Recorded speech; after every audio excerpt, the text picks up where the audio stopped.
Alam mo, ang buhay, parang bote ng alak. Minsan matamis, minsan mapait, pero laging may tama sa dulo. Pag binuksan mo, may saya. Pag sinimot mo, may problema. At kapag sobra kang uminom, ayun, nagiging makata ka bigla, kahit wala ka namang pinagdadaanan. Parang pag-ibig lang. Unang lagok, kilig. Ikalawa, saya. Ikatlo, umiikot na ang mundo pero kahit nahihilo ka na, ayaw mo pa ring bitiwan.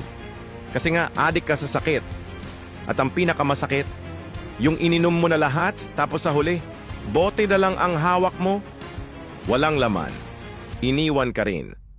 Ang tanong, bote ba talaga ang naubos? O ikaw ang naubos ng bote? Kaya mga kaibigan, kung ang buhay parang bote ng alak, matuto tayong tumawa sa bawat tagay. Dahil kahit pamapait ang lasa, masarap pa rin uminom. Basta't may kasamang pulutan at mga taong hindi ka iiwan, kahit bumagsak ka na sa sahig. Kaya tandaan mo, ang buhay parang bote ng alak.